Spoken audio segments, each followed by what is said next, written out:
सहना भवतु सहनौ भुनक्तु सह वीर्यं करवावहै तेजस्विनावधीतमस्तु मा विद्विषावहै।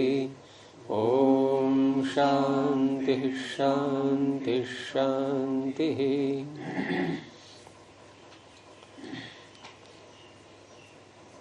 प्रथमा वृत्ति की 177वीं कक्षा,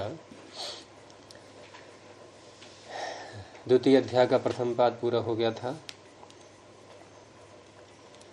आज द्वितीय पाद प्रारंभ हो रहा है। तत्पुरुष का अधिकार इसमें भी आ रहा है। तो सूत्र है पहला उसका, पूर्वा पराधरोत्तर मेक देश नैकाधिकरणे। 3 पद है इसमें। पूर्वा पराधरोत्तरम प्रथमैक वचनांतम एक देशिना तृतीयैक वचनांतम एकाधिकरणे सप्तम एक वचनांतम।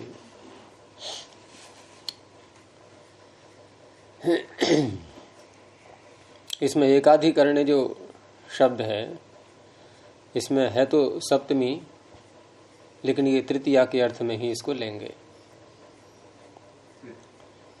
व्यत्यय हो जाता है विभक्तियों का, क्योंकि जिसके साथ समास कर रहे हैं वो एकाधिकरण शब्द है। तो जिसके साथ समास करते हैं उसमें सुपा का संबंध जोड़ते हैं, उसमें तृतीया होनी चाहिए। और जिनका समास करेंगे वो शब्द 3 है, पूर्व, अपर और अधर, नहीं 4 और उत्तर। तो पूर्वम च अपरम च अधरम च उत्तरम च इति पूर्वापराधरोत्तरम एक वचन है, इसलिए समाहार द्वंद्व हो गया। और एकाधिकरण में कर्मधारय कर लेंगे। एकम च तद अधिकरणम च, वही एक है वही अधिकरण है। समानाधिकरण और एकाधिकरण में क्या होता है? हाँ, अभी अर्थ में समझ में आएगा। उदाहरण में समान अधिकरण कहते हुए भी एक अधिकरण होना चाहिए, एक अधिकरण लेना है उसका। एक देशिना जो शब्द है, इन एक देशः अस्य अस्ति इति एक देशी, जिसका एक देश होता है उसको एक देशी कहते हैं। तो पूर्व, अपर, अधर, उत्तर इत्येते सुबंताः। अब एकाधिकरणे में हम तृतीया करके ही अर्थ करेंगे, यानी एकाधिकरण वाचिना। तो अधिकरण का अर्थ यहाँ पर द्रव्य, एक द्रव्य वाचिना। हाँ, व्यत्यय बताया था मैंने, व्यत्यय हो जाता है व्यक्तियों का, जैसे वेद में होता है व्यत्यय बहुलम। अर्थ तृतीया कल करना है, ये तो व्याख्या से पता लगेगा आपको। जब व्याख्याकार बताते चले आ रहे हैं तो वही परंपरा से हम भी समझेंगे उसको।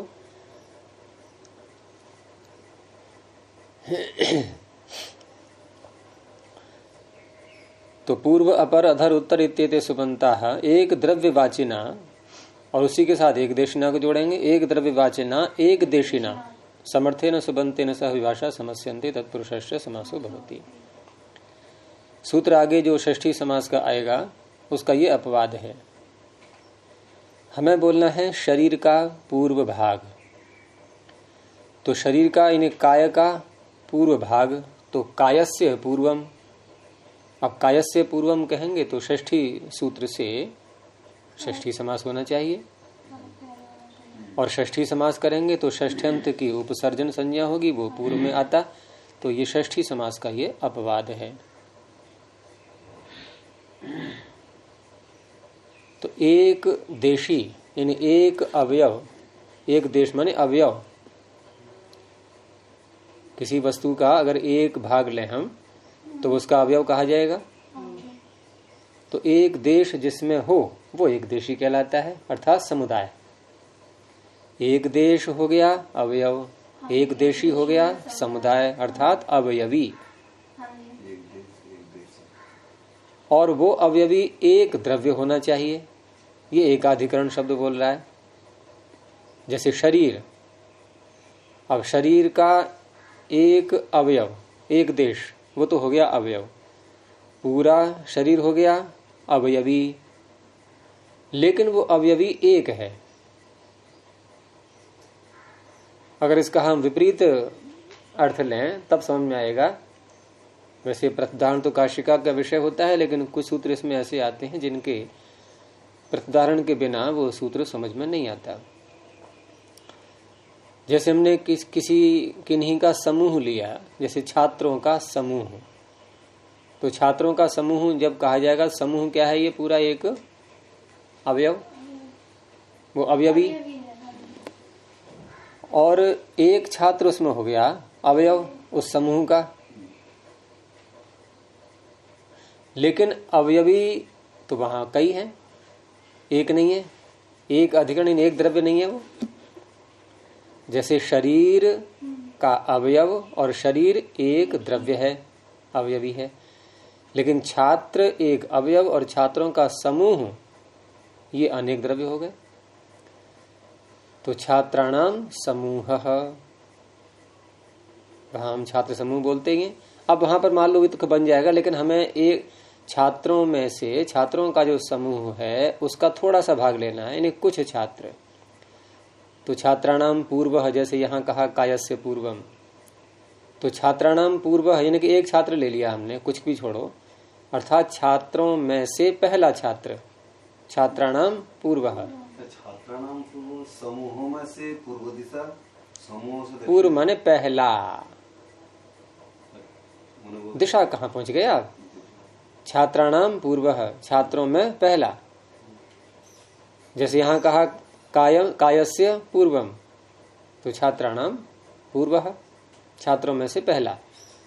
अब छात्रों में से पहला, ये जो पूर्व शब्द है ये अवयववाची है, क्योंकि एक छात्र को ले रहा है।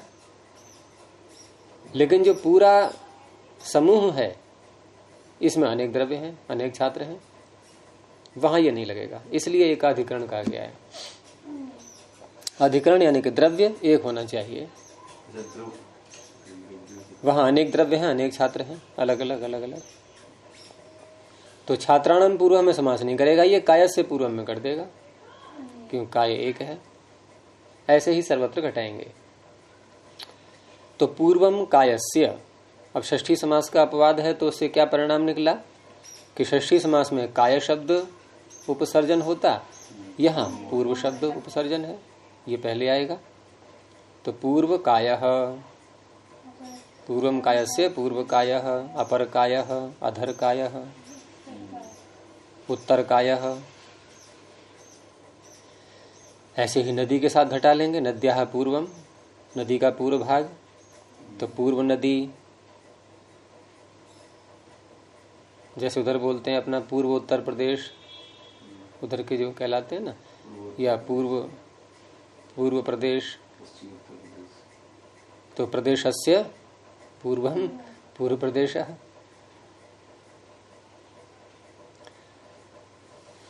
कोई वृक्ष है, उसका भाग लेना है हमें, ऊपर नीचे इधर उधर का, तो वृक्षस्य अपरम, वृक्ष का अपर भाग, अपर वृक्षः। ऐसे ही घर का, गृहस्य अधरम, अधर गृहम, गृह का नीचे का भाग। तो ये जो शब्द हैं पूर्व, अपर, अधर, उत्तर, ये अलग अलग किसी एक द्रव्य के भाग के लिए कहे जाते हैं, और ये पूर्व में आएंगे उपसर्जन होने से। अवयववाची में नहीं घटेगा, अवयव में ही तो घटेगा। अवयववाची जैसे आपने कहा ना, छात्राणाम, ये छात्रा, ये छात्रा, छात्राणाम नहीं, वहां तो अनेक द्रव्य हैं, ये एक द्रव्य का अवयव लिया जाएगा, अनेक द्रव्य का नहीं। वहां तो अनेक द्रव्य हैं, उनमें से एक छात्र ले लिया हमने, ये एक द्रव्य, तभी तो कहा एकाधिकरण है। एकाधिकरण का अर्थ होगा एक द्रव्य, एक द्रव्य के साथ। एक देशी सूत्र में जो कहा जा रहा है कि एक देशी शब्द के साथ समास होता है, और एक देशी का अर्थ क्या हुआ? एकाधिकरणवाची एक देशी। तो एकाधिकरण हो गया एक द्रव्य, क्योंकि वहां कर्मधारय किया गया, एकम च तद अधिकरणम च, एक का अधिकरण नहीं, या एक है अधिकरण जिसमें ऐसा नहीं, एकम च तद अधिकरणम च। तो एक अधिकरण एक द्रव्य, और वो भी एक द्रव्य कैसा हो? ऐसा हो जिसके अवयव भी हों, जिसके अवयव भी हों। तो अवयव जिसके होते हैं, यानी एक देश जिसका होता है, उसे कहते हैं एक देशी, अवयवी। वो एक देशिना शब्द बोल ही दिया। एक द्रव्य होना चाहिए। अब एक द्रव्य तो आत्मा भी है, परमात्मा भी है,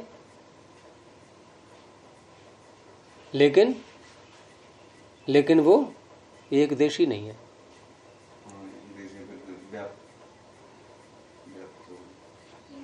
एक देशी के दो अर्थ होते हैं। यहाँ जो अर्थ है वो दूसरा है। यहाँ एक देश का अर्थ, देश माने भाग। और जैसे हम कहते हैं जीवात्मा एक देशी है, परमात्मा सर्वदेशी है, तो वहां जीवात्मा एक देशी का अर्थ क्या है? एक स्थान है जिसका, वहां देश का अर्थ है स्थान, और यहां देश का अर्थ है भाग। अब उस दृष्टि से देखें तो जीवात्मा एक देशी नहीं है। जीवात्मा एक देशी है। आप ये बताओ, जीवात्मा एक देशी है या नहीं है? जीवात्मा, हाँ, जीवात्मा एक देशी है। अच्छा, तो क्या अर्थ किया आपने देश का? स्थान। अब देश का अर्थ करो अवयव, यानी एक देश माने एक अवयव, देश का अर्थ अवयव। तो एक अवयव है जिसका, ऐसा है जीवात्मा? है? देर क्यों लग रही बोलने में? नहीं है तो एक देशी नहीं है। परमात्मा भी एक देशी नहीं है, उसका भी अवयव नहीं है, कोई अवयव बनता ही नहीं। तो इसीलिए यहाँ पर एक देशना शब्द बोला गया। अर्थात हम जीवात्मा का, यानी पूर्वम जीवात्मनः, जैसे पूर्वम काय से कहा, तो पूर्वम जीवात्मनः पूर्व जीव, ऐसे नहीं कह सकते कि जीवात्मा का पूर्व हिस्सा ये नहीं बनता। नहीं, तभी तो कहा गया बन जाता अगर ये एक देशी नहीं बोलेंगे तो। एक देशना जो सूत्र में कहा गया है, क्योंकि अधिकरण तो है, वो द्रव्य तो है। एकम च तदधिकरण, जीवात्मा द्रव्य है, परमात्मा भी द्रव्य है, लेकिन ये दोनों एक देशी नहीं है, अर्थात अवयव वाले नहीं है। ये हम जो व्यवहार में लाते हैं जीवात्मा एक देशी है, वो स्थान की दृष्टि से एक स्थान है जिसका, स्थान एक है जीवात्मा का। परमात्मा का सारा ही स्थान है, वो सर्वदेशी है।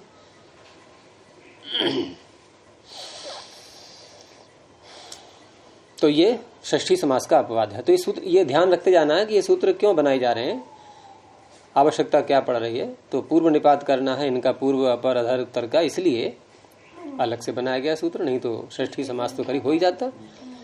आगे है अर्धम नपुंसकम, ये एकाधिकरण है, यहाँ भी आ रहा है एक देशना एकाधिकरण है, क्योंकि पूर्व सूत्र में जो शब्द गिनाए गए थे 4, पूर्व अपर अधर उत्तर, उसी में आप एक और बढ़ा लो अर्ध शब्द।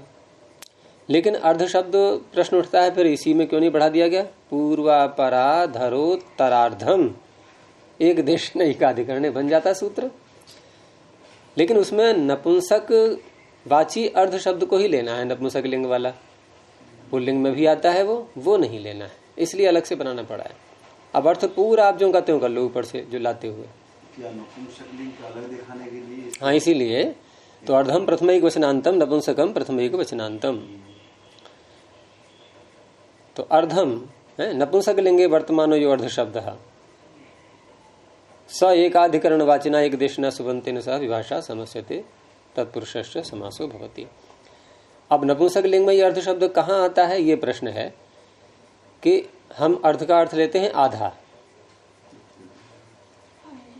तो आधा दो तरह से होता है, एक तो समान समान बिल्कुल दोनों भाग हों तब भी आधा हो जाता है, और कहीं कहीं समान नहीं है तब भी हम आधा शब्द अर्ध शब्द बोल देते हैं।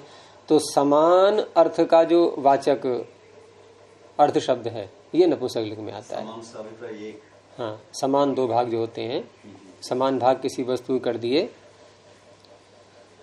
तो जैसे तरबूज है आधा आधा काट दिया उसको, तो वहां अर्ध शब्द नपुंसक लिंग में आएगा, और अन्यत्र पुल्लिंग में आता है। तो यह समान अर्थ वाला लेना है। जैसे पिप्पली है और पिप्पली का आधा भाग, तो पिप्पल्याह अर्धम, अब यूं बोलेंगे तो षष्ठी समास प्राप्त हो रहा था। यहाँ अर्ध का पूर्व निपात हो जाएगा, अर्धम पिप्पल्याह, तो अर्ध पिप्पली अर्धम कोशातक्या, अर्ध कोशातकी, तुरई, तुरई का आधा भाग, पिपली का आधा भाग। बस इतना ही तात्पर्य है इस सूत्र का। तो पीछे के जो 4 शब्द हैं उसी में एक और बढ़ा लिया, ये नपुंसक लिंगवाची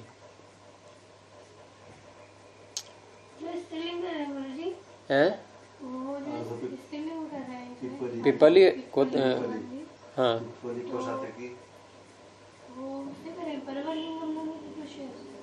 हाँ, तत्पुरुष समास में लिंग का निर्धारण तो पर्वत लिंगम, पर के समान। जैसे अर्धम तो नपुंसक है, यहाँ पिपली स्त्रीलिंग का है। तो पूरा शब्द बनने के बाद क्या लिंग आना चाहिए, तो तत्पुरुष समास का निर्णय कर दिया गया कि पर्वत लिंगम द्वंद्व तत्पुरुष, द्वंद्व में भी और तत्पुरुष में भी, दोनों में नियम लागू होता है ये कि पर वाले शब्द का लिंग रहता है।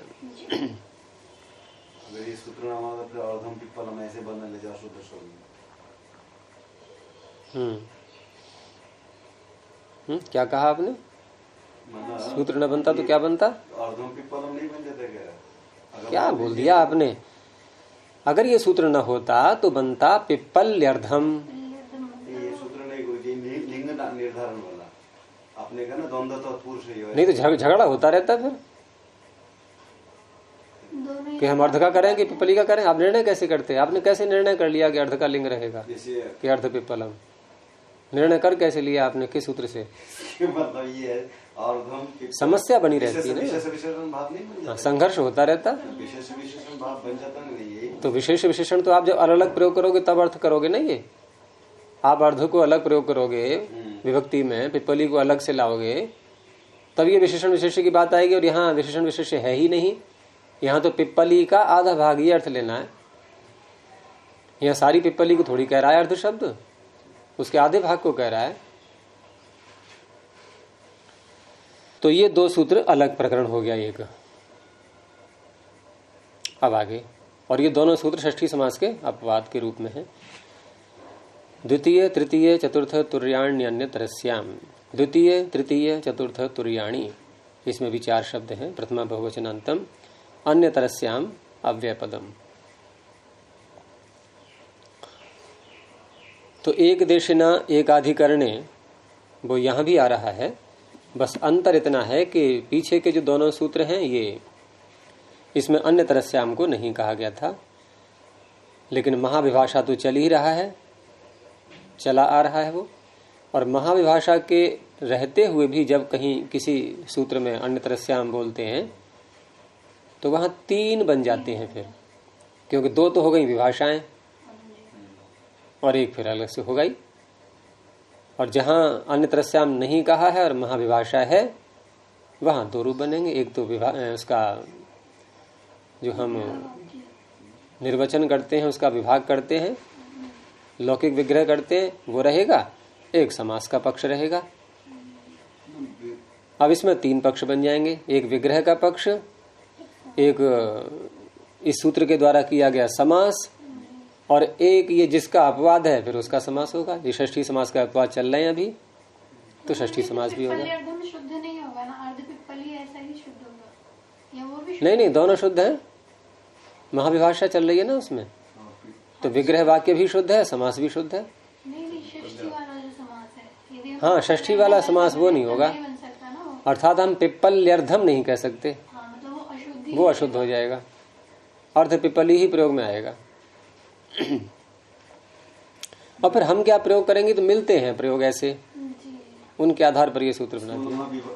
क्या नाम है, विग्रह करके नहीं दिखा सकते विभाषा करेंगे ना, अर्ध या पिप्पल्यार्धम ऐसे। हाँ, विग्रह तो रहेगा, समास नहीं कर सकते, विग्रह तो रहेगा। विग्रह रह जाएगा, वो तो महाविभाषा चल रही है। तो द्वितीय तृतीय चतुर्थ तुर्य, तुर्य कैसे कहते हैं? चतुर शब्द से यत प्रत्यय करके और चतुर के चकार का च का लोप हो जाता है, तो तुर्य माने चौथा।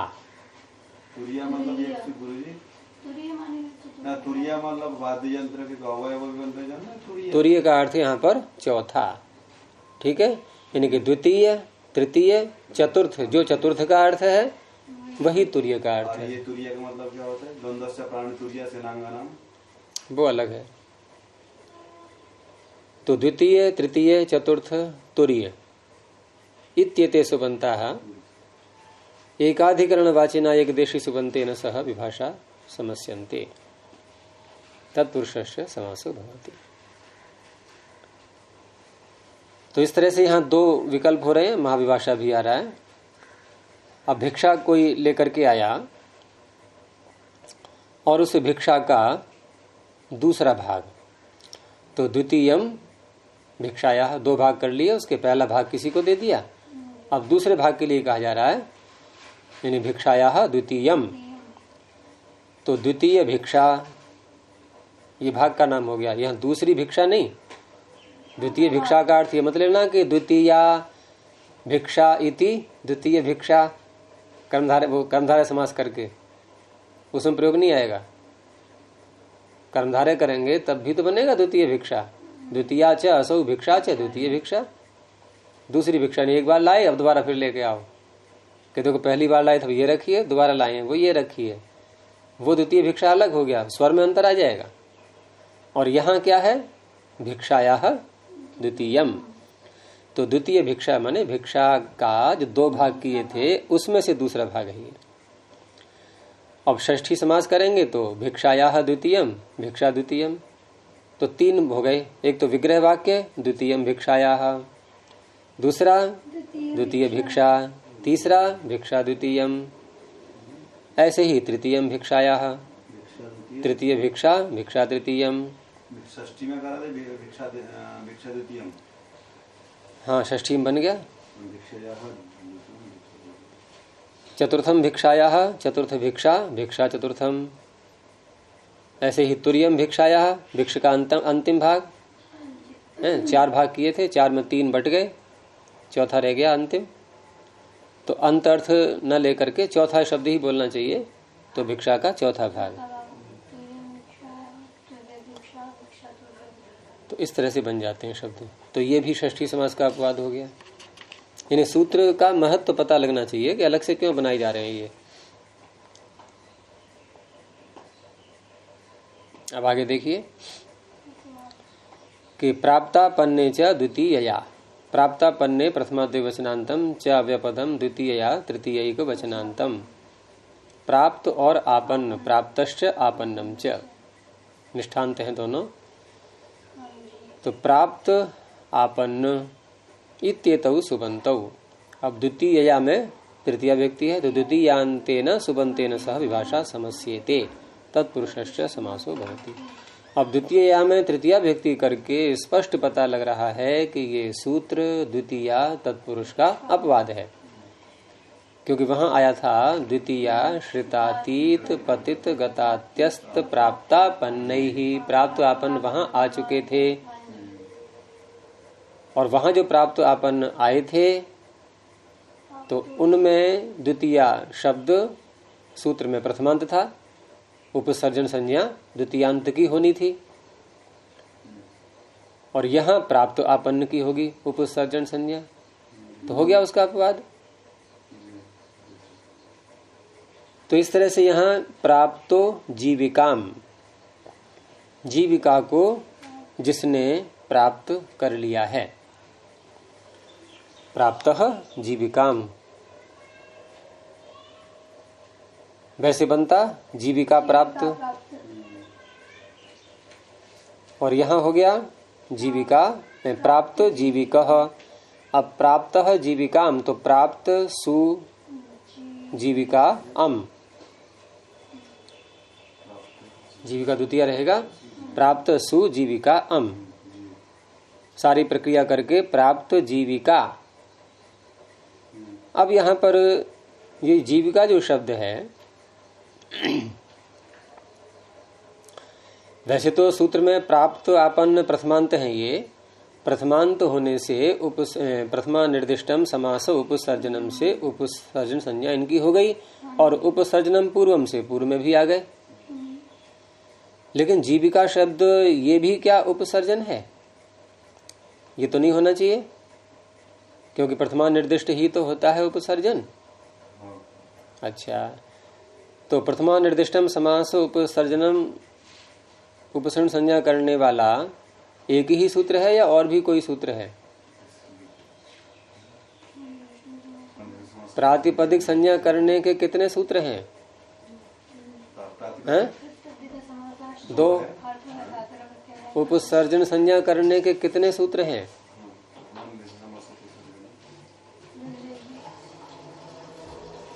आगे नहीं बोल मिलता है इसके सूत्र।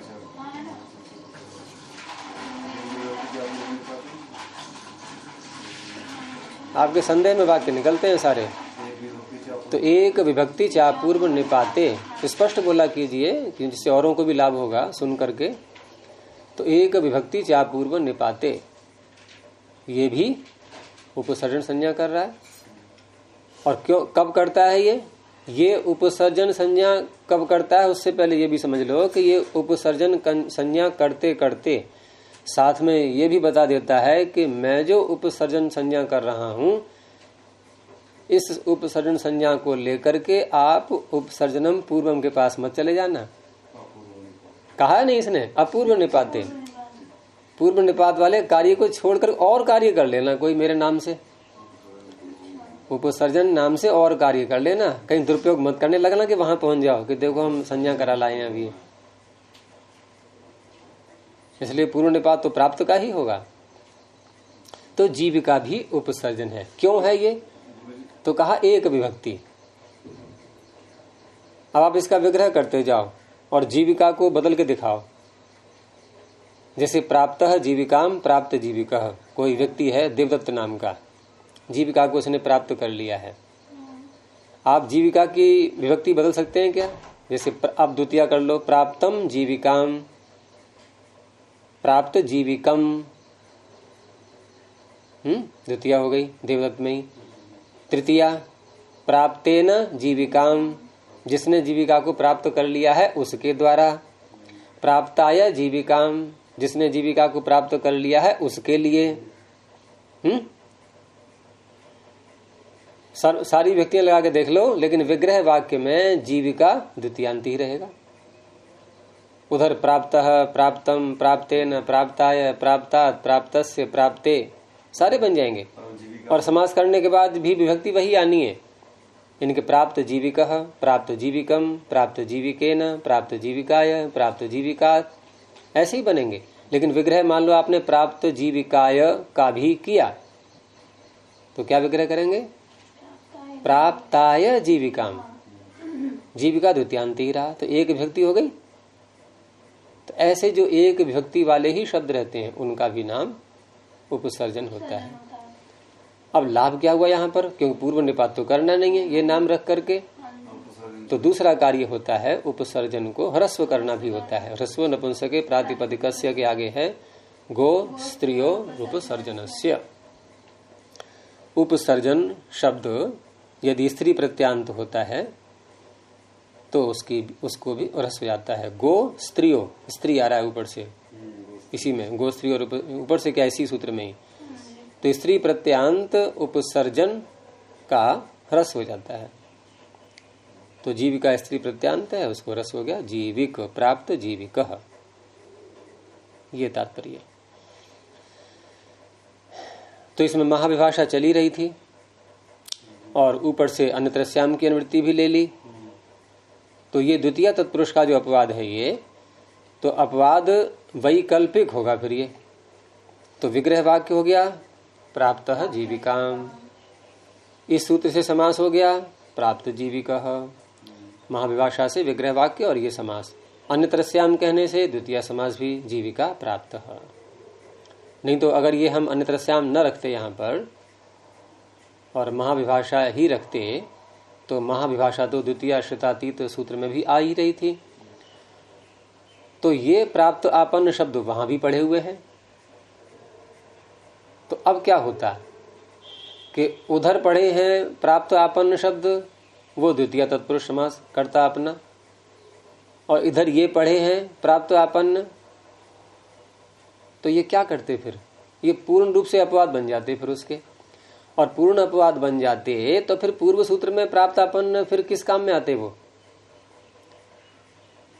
द्वितीया श्रितातीत पतित गतात्यस्त प्राप्तापन्न, नहीं, वहां प्राप्तापन्न का कौन सा उदाहरण होता? फिर सर्वत्र तो ये लग जाता, यही लग जाता। इसलिए फिर अंतरस्याम लगाया गया। अब सार्थक हो गया ये वो सूत्र बनाना भी कि वो भी अपना काम करेगा, इधर ये भी करेगा। इन उदाहरणों में इनकी जीविका प्राप्त ऐसे भी कह सकते हैं। जी। इसमें वो परवलिंगम वाला क्यों नहीं लगा गुरुजी? किसमें? सर्जन संज्ञा होने की वजह से। किसमें? ये जो हम बना रहे प्राप्त जीविका, तो ये ह्रस्व कर दिया। लग तो गया परवल लेंगे, जीविक शब्द ह्रस्व हो गया ना, हाँ जी। तो ह्रस्व होकर के अब स्त्रीलिंग का थोड़ा ही है वो, तो उपसर्जन संज्ञा का स्त्री प्रत्यय हटा दिया गया ना। ह्रस्व करने का तात्पर्य वही है कि ह्रस्व कर दिया, यानी पुल्लिंग जैसा हो गया। अब ये नहीं, जब ह्रस्व किया गुरुजी, उपसर्जन संज्ञा करने के बाद ही तो होगा। और द्वितीय समास करेंगे जब द्वितीय श्रदातीत से, तो बना जीविका प्राप्त। अब वहां भी देखो जीविका उपसर्जन है या नहीं है? जीविकाम प्राप्त, जीविका प्राप्त, जीविका उपसर्जन है, हाँ जी। तो वहां क्यों नहीं हुआ ह्रस्व गोस्त्रीय रूप से?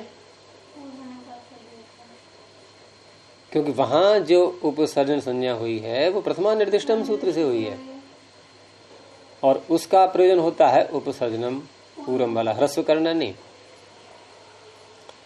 क्योंकि ह्रस्व करने वाला सूत्र है गोस्त्री और उपसर्जन से, ये एक व्यक्ति चापूर्व निपाते से जो उपसर्जन होता है ये वहां लगेगा। तो ऐसे ही आपन्न शब्द, आपन्न का भी वही अर्थ, आपन्नो जीविकाम, जीविका को जिसने आपन्न यानी कि प्राप्त कर लिया है। ये जीविका में जो आपने हर्ष ये किया ना, गोस्त्र उपसर्जन संज्ञा किसे? एक व्यक्ति चापूर्व निपाते, सारा प्रकरण तो निकल गया। एक व्यक्ति चापूर्व निपाते, अभी तो बहुत लंबी चर्चा चली थी इस पर,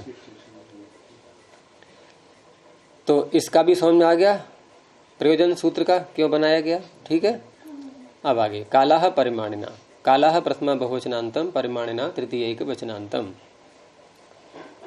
परिमाणी, परिमाणम अस्य अस्ति इति परिमाणी, जिसका परिमाण होता है। अब परिमाण जिसका होता है वो भी कालवाचक शब्द ही ले जाएंगे।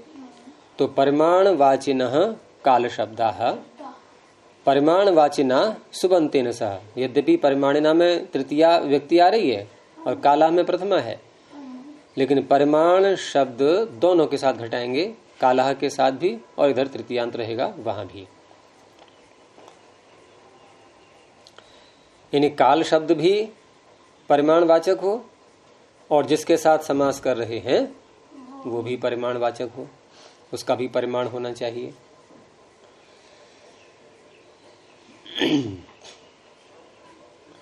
तो परिमाण वाचिनः काल शब्दाः परिमाणी वाचिना सुबंतेन सह विभाषा समस्यन्ते। देखो, एक तो होता है परिमाणी और एक होता है परिमाण। तो यदि हम परिमाणी के साथ समास कर रहे हैं जिस शब्द का, और परिमाणी हमने बोला है तो परिमाण वाला, उसी को तो कहेंगे परिमाणी, परिमाण वाला। तो परिमाण वाला को जब परिमाणी बताया जा रहा है तो परिमाण बताने वाला भी तो कोई शब्द हो, वो कालवाचक बनेगा। इसलिए कालवाचक शब्द के साथ में परिमाण शब्द को बढ़ा लेते हैं अपनी ओर से, क्योंकि वो अनिवार्य हो जाता है बोलना। यदि कालवाचक शब्द परिमाण वाचक नहीं होगा तो फिर अगला शब्द परिमाणी है ये पता कैसे लगेगा हमें? परिमाण बताएं तभी तो परिमाणी है वो, उसका परिमाण बताएंगे तब परिमाणी बनेगा वो, और परिमाण बता ही नहीं रहे हम तो परिमाणी है ये सिद्ध कैसे होगा? तो ये तो होगा परिमाणवाचक पहला शब्द कालवाचक। कालवाचक शब्द ये परिमाण अर्थ को बोलेगा, जैसे महीना, वर्ष, दिन, घंटे, ये सब कालवाचक शब्द हैं और परिमाणवाचक हैं, नाप बताते हैं इतना समय। अब जिसके लिए बताया जा रहा है कि इस वस्तु का इतना समय हो गया, वो क्या हो गया? परिमाणी, परिमाण वाला। जैसे कोई बच्चा पैदा हुआ 1 महीने का हो गया, तो पैदा हुआ बच्चा जो भी है वो क्या है? जात। जन धातु से निष्ठा प्रत्यय जात। तो जात का अर्थ क्या हुआ? उत्पन्न। तो उत्पन्न जो भी है, जो भी प्राणी उत्पन्न है, तो उत्पन्न प्राणी यानी कि जात शब्द ये जिसको कह रहा है, ये परिमाणी है या परिमाण है? परिमाणी है। वो परिमाणी है, इसलिए माँ से जाता उसका बताया जाएगा। अब कितना समय हो गया उसको उत्पन्न हुए? तो बताया कि मास 1 महीना हो गया। अब मास शब्द हो गया परिमाणवाचक।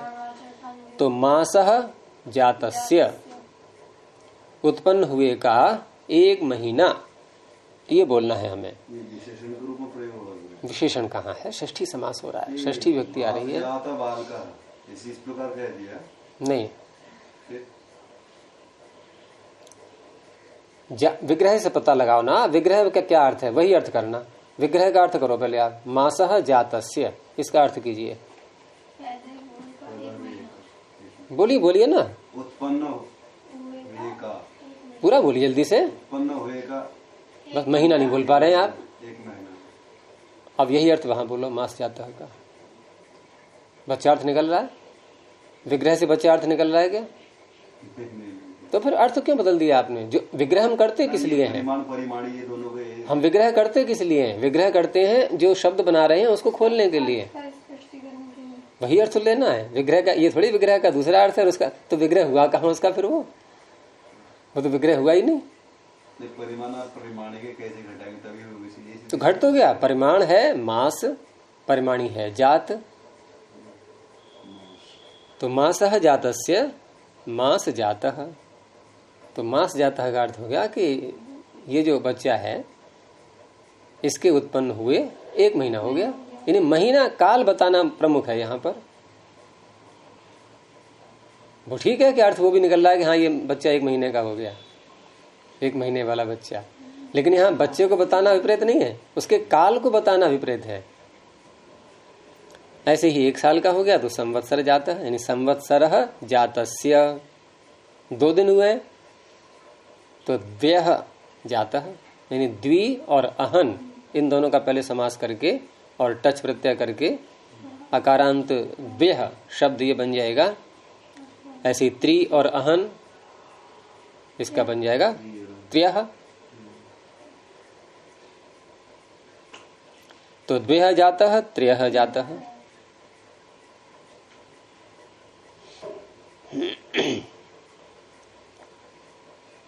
अब इन्होंने जो अर्थ किया है, इन्होंने प्रथम वृत्ति में जैसे मास जाता का अर्थ किया है 1 महीने का पैदा हुआ। सही लग रहा है अर्थ? 1 महीने का। ये का कहां से लाए? विग्रह में देखो आप पहले। विग्रह क्या है? विग्रह क्या है? मासः जातस्य। तो का किस में लगाओगे? अब जात में या मास में? जात में लगाएंगे। तो क्या अर्थ होना चाहिए? उत्पन्न हुए का 1 मास। यही तो है। वो अर्थापत्ति से आप भले ही निकाल लो कि 1 महीने का पैदा हुआ, वो ठीक है, लेकिन शब्दार्थ इस तरह से नहीं बनेगा। उत्पन्न हुए का 1 महीना। तो इस सूत्र का आ गया तात्पर्य समझ में क्या? ये भी षष्ठी समास का अपवाद है, क्योंकि मासः जातस्य अगर हम षष्ठी समास करेंगे तो जात पूर्व में आएगा, जात मासः, जात संवत्सर। लेकिन ऐसे प्रयोग में आते नहीं शब्द, तो इसलिए अलग से बनाया पाणिनि ने। तो ये षष्ठी समास का अपवाद हो गया। अब अगला सूत्र नए। ये स्वतंत्र सूत्र है अलग से अपना, ये किसी का अपवाद नहीं है और ये समास किसी से प्राप्त भी नहीं था।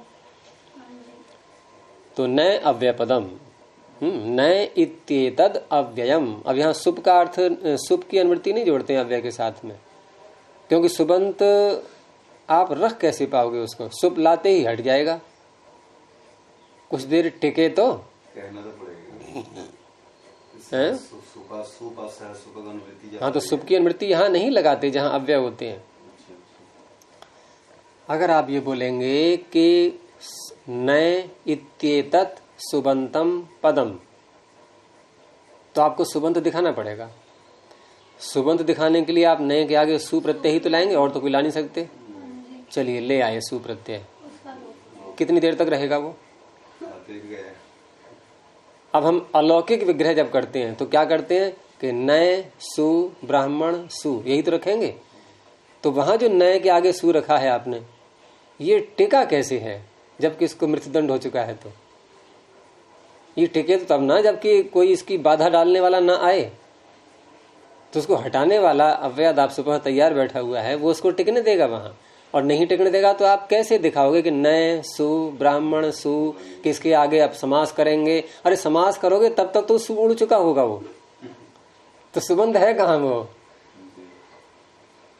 पद तो है, आप ये कह सकते हो पद है, तो हम ये कह सकते हैं नए इत्येतत् पदम। ये आपका वाक्य सही है, नए इत्येतत् पदम।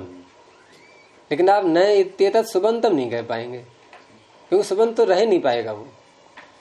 अब पदम कैसे कह दिया फिर आपने कि सु आया था, तुरंत ही लोप हो गया उसका, लेकिन प्रत्यलोपे प्रत्यय लक्षणम सुप्तिगंतम पदम, पद तो है वो, पद हमेशा रहेगा वो, उसमें कोई बाधा नहीं है कहने में। तो जहां भी ये समास करते हैं, जैसे आपका उसमें भी आया था अव्ययभाव समास में भी अव्यय सारे आए थे ना,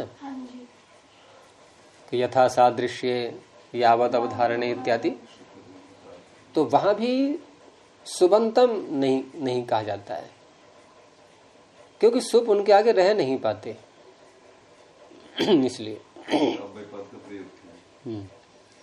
तो न इत्येतदव्ययम् समर्थेन सुबंतेन सह विभाषा समस्यते तत्पुरुषस्य समासो भवति। तो न ब्राह्मणः अब्राह्मणः, न क्षत्रियः अक्षत्रियः। तो यहाँ किससे प्राप्त था समास? ये कोई आया नहीं सूत्र ऐसा अभी तक। तो इस तरह से हम जब तत्पुरुष के भेद करते हैं, उन भेदों में एक नए तत्पुरुष भेद और जोड़ लेते हैं। जैसे कर्मधारय अलग बोलेंगे, फिर द्वितीया से लेकर के सप्तमी तक बोलेंगे, फिर नए तत्पुरुष भी ये भी जोड़ लेते हैं साथ में। और द्विगु तत्पुरुष, ये भी एक भेद होता है उसका, संख्या पूर्व में होती है। तो अब ये जो नए समास होता है, ये बहुरी प्रकरण में भी आएगा। बहुरी समास भी हम नए के साथ कर सकते हैं, जैसे अविद्या का अर्थ करते हैं न विद्यते विद्या यस्मिन, या न विद्या अविद्या।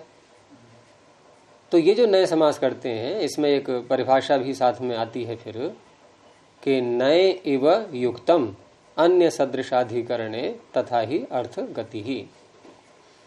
कि नए और इव, जब इनके साथ हम समास करते हैं या इनसे युक्त कोई शब्द होता है, नए इव युक्तम अन्य सदृशाधिकरणे, अन्य लेते तो हैं लेकिन सदृश लेते हैं। अन्य तो लेंगे, अन्य अर्थ तो करेंगे। जैसे ब्राह्मण से अन्य ही अर्थ होगा ना इसका, न ब्राह्मण ब्राह्मण, ब्राह्मण आएगा इसमें। अब जब न ब्राह्मण कह दिया तो ब्राह्मण तो गया, तो अन्य अन्य आएगा, ठीक है। लेकिन कैसा आएगा? अन्य सदृश अधिकरण, अन्य होने पर भी सदृश होगा वो। अब सदृश कैसे होगा भाई? ब्राह्मण भी न हो, ब्राह्मण के समान हो, तो मनुष्य ले लेंगे। अब ब्राह्मणम आने कहा कि अब ब्राह्मण को ले आओ, तो वो सेवक गया और वो एक घोड़े को ले आया, और घोड़ा लाके वहां स्वामी के आगे रख दिया कि मैं अब ब्राह्मण को ले आया। सही किया ना उसने? वो घटा देगा, देखो न ब्राह्मण, अब ब्राह्मण, देखो ये ब्राह्मण नहीं है भाई, गलत तो नहीं कर रहा है वो। अब ब्राह्मण को ले आया। फिर कहा अनश्वम आने, तो एक मनुष्य को ले आया। अनश्वम आने कहने पर यदि गाय को ले आता, बकरी को ले आता, तब तो चल जाता। यानी अश्व से भिन्न, अश्व से अश्व के सदृश, तो पशुत्व धर्म उसमें देखेंगे। नए नए इव युक्तम अन्य सदृशाधिकरणे तथा ही अर्थ गति ही, अर्थ की गति, अर्थ की प्राप्ति उसी प्रकार से होती है फिर, यानी उस जैसा होना चाहिए। तथा ही अर्थ गति ही, ये बहुत चलती है परिभाषा ये, क्योंकि नए समास के बहुत प्रयोग मिलेंगे आपको। और ये उदाहरण देते हैं इसमें अनश्व इत्यादि।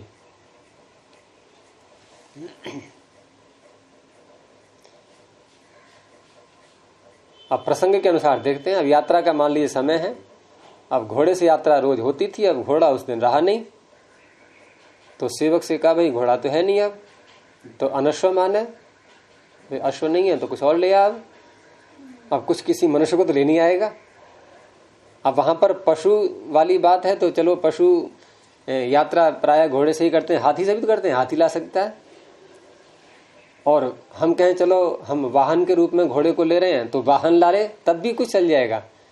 लेकिन मनुष्य को खड़ा कर दे ला करके तो मनुष्य तो वाहन बनेगा नहीं, कि उसे कंधे पर बैठ के यात्रा करे कोई, कि घोड़ा तो है नहीं, चलो आज इसी के ऊपर चढ़ के यात्रा करते हैं।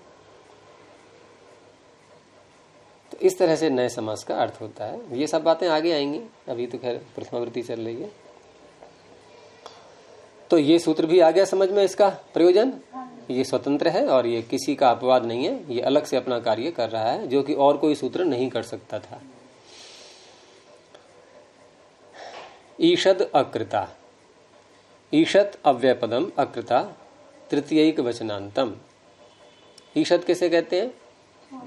थोड़ा, अव्यय है ये, तो इसलिए यहां भी वही अर्थ करेंगे, ईषत इति अव्ययम। अकृता, न कृत अकृत। देखो ऊपर का समास हो गया यहाँ पर नए सूत्र का उदाहरण बन गया ये। तो न कृत अकृत, जो कृत नहीं है। तो अब यहाँ क्या लाएंगे? कृत भिन्न और कृत सदृश। अब कृत सदृश में क्या होगा? प्रत्यय तो रहे, अब धातु ले आए हम, क्या कृता कह दिया है, चलो धातु ले आते हैं, उसके साथ समास कर लेंगे। नहीं, कृदंत न हो, कोई और प्रत्यांत तो हो, ऐसा शब्द। अब और कोई प्रत्यय तो होता ही है किसी न किसी शब्द में, कोई न कोई प्रत्यय रहता ही है। तो ईषद इति अव्ययम अकृदंतेन सुबंतेन सह विभाषा समस्यते, तत्पुरुषस्य समासो भवति। तो अव्यय के साथ समास करने वाला भी कोई सूत्र नहीं था, यह भी एक स्वतंत्र सूत्र है, किसी का अपवाद नहीं है। तो कडार शब्द लिया, कडार कहते हैं पीले को, रंग अर्थ में आता है। अब पीला है लेकिन थोड़ा पीला है, तो ईषत च असौ कडारः, ये कर्मधारय बन जाएगा। ईषत च असौ कडारः, ईषत कडारः।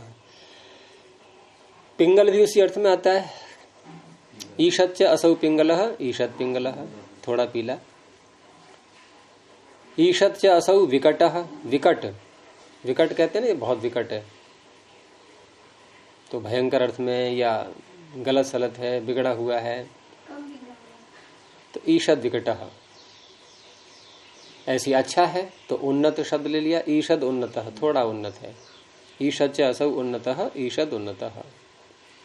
तो ईषद का समास करने के लिए ही ये सूत्र बनाया गया है, लेकिन कृदंत के साथ नहीं बोलेंगे। जैसे किसी ने कोई कार्य किया, पूछा उससे कितना कर लिया, बोला ईषद कृतम, थोड़ा किया है। अब ईषद कृतम उसने बोल तो ठीक दिया है, लेकिन दोनों शब्द अलग अलग लिखे जाएंगे, समास नहीं होगा। क्योंकि यहां समास करें न करें अंतर क्या आएगा? ईषद कृतम आपने बोला, समास करेंगे तब भी वैसे ही लिखा जाएगा, समास नहीं करेंगे तब भी, लेकिन एक पद नहीं बनेगा, वो अलग अलग पद रहेंगे दोनों। अब आया सूत्र जो बहुत लगता है, ये षष्ठी प्रथमैक वचनांतम। बहुत सरल अर्थ है कि षष्ठ्यंतम सुबंतम समर्थेन सुबंतेन सह विभाषा समस्यते। तो षष्ठ्यंत शब्द का ये किसी भी सुबंत के साथ समास करता है। उदाहरण प्रसिद्ध है, राज्य पुरुषः, राजपुरुषः, राजन्स पुरुष सु, इस तरह से। ब्राह्मण से कंबलः, बहुत प्रचुरता से इसका प्रयोग चलता है षष्ठी समास का व्यवहार में, भाषा में। तो राजपुरुषः, ब्राह्मण कंबलः, अनंत उदाहरण बन जाएंगे इसके। अब षष्ठी की अनुवृत्ति कुछ दूर तक चलेगी। आगे है याजकादिभिश्च। अब आगे के सूत्र और क्यों आ रहे हैं वो साथ साथ समझते जाना है, क्योंकि षष्ठी सूत्र तो लगी गया। ये आगे के शब्द और क्यों कहे जा रहे हैं उनका कोई न कोई प्रयोजन अवश्य होगा, नहीं तो पाणिनि अलग से सूत्र ऐसे नहीं बनाते हैं। तो याजकादिभिः तृतीया बहुवचनांतम च अव्ययपदम, ये गण हो गया याजक आदिर येषाम। षष्ठी की अनुवृत्ति चलेगी सब जगह। तो षष्ठ्यंतम सुबंतम। अब पिछले सूत्र में किसी भी सुबंत का नाम नहीं लिया था कि किसके साथ समास करना है, यहाँ नाम भी साथ में जोड़ दिया गया। याजकादि गण एक परिगणन कर दिया। तो याजकादिभिः समर्थैः सुबन्तैः सह विभाषा समस्यते तत्पुरुषस्य समासो भवति। तो ठीक है, मान लिया हमने याजक शब्द ले लिया, पहला याजक है, और याजक का अर्थ है यज्ञ, यज्ञ है, हाँ, यज्ञ करने वाला अर्थ न लेकर के यहाँ कराने वाला ज्यादा उपयुक्त है, क्योंकि याजक उसी को बोलते हैं व्यवहार में। वो ठीक है, आप केवल यज धातु से भी बनाएंगे तो णुवल प्रत्यय करेंगे तो वृद्धि तो होनी है, और णिजंत याजी धातु से बनाएंगे तो क्या बनेगा, क्योंकि वहां अणेटी से णिच का तो लोभ हो ही जाएगा, तब भी याजक ही बनेगा। तो शब्द के स्वरूप में तो अंतर नहीं आएगा। तो यहाँ पर णिजंत यज धातु वाला ज्यादा उपयुक्त है। तो ब्राह्मणस्य याजकः अर्थ क्या हुआ, ब्राह्मण का यज्ञ कराने वाला, यानी याजक यज्ञ कराता है, लेकिन किसका, ब्राह्मण का। अब यहाँ प्रश्न ये उठता है कि जब ये सूत्र पीछे आ चुका षष्ठी, तो षष्ठ्यंत ब्राह्मण शब्द है, याजक के साथ समास हो जाएगा, ठीक है। लेकिन आगे से जो प्रकरण प्रारंभ हो रहा है, अब याजकादिभिश्च के आगे से ये षष्ठी समास का अपवाद प्रकरण प्रारंभ हो रहा है। ये निषेध प्रकरण, यानी कहाँ कहाँ षष्ठी समास नहीं होता। तो उन्हीं में एक सूत्र आगे आएगा 15वीं संख्या पर कि त्रिजकाभ्याम कर्तरी, अर्थात त्रिच प्रत्ययांत और अक प्रत्ययांत, और ये त्रिच प्रत्यय भी कर्ता में आया हुआ हो और अक प्रत्यय भी कर्ता में आया हुआ हो। और ये दोनों प्रत्यय किस सूत्र से होते हैं, ऋणवुल त्रिचौ, ऋणवुल अक हो गया और त्रिच है ही, यहाँ अक पढ़ दिया है ऋणवुल की जगह। तो कर्ता में जब त्रिच और अक प्रत्यय आते हैं, और ऐसा प्रत्यय किसी धातु से हमने कर लिया, शब्द बन गया याजक, तो याजक अक प्रत्यांत हो गया। तो ऐसे शब्दों के साथ षष्ठी समास नहीं होता। तो यहाँ षष्ठी समास नहीं हो सकता था, ऐसे ही बोलना पड़ता ब्राह्मणस्य याजकः, यानी षष्ठी सूत्र को त्रिजकाभ्याम कर्तरी रोक देता। तो उस निषेध का निषेध है ये एक प्रकार से। अब ये याजकाभ्याम, ये जो है याजकादिभिश्च, उस निषेध का निषेध है। जो आगे निषेध आ रहा है उसका भी निषेध, यानी षष्ठी समास प्राप्त कराने के लिए जिसको रोक दिया गया है। अब जिन शब्दों का भी समास हो जाता है कर्ता में त्रिच और अक होने पर भी, उनकी गणना याजकादि गण में कर दी गई है, वो यहाँ ले लिए गए सब। निषेध का भी निषेध, हाँ, षष्ठी समास का निषेध कर दिया त्रिजकाभ्याम कर्तरी ने, उसका भी अपवाद बन गया ये याजकादिभिश्च। तो याजकादि गण में वही शब्द पढ़े गए हैं जहां किसी न किसी प्रकार से समास की रोक लगा दी गई थी, जो समास षष्ठी सूत्र से प्राप्त नहीं थे, रोक लगा दी थी, उनकी गणना याजकादि गण में आ गई है, उनका समास करता है ये। ठीक है, तो फिर आज इतना ही रखते हैं, ये निषेध वाला कल को देखेंगे। अब प्रणव ध्वनि। ओ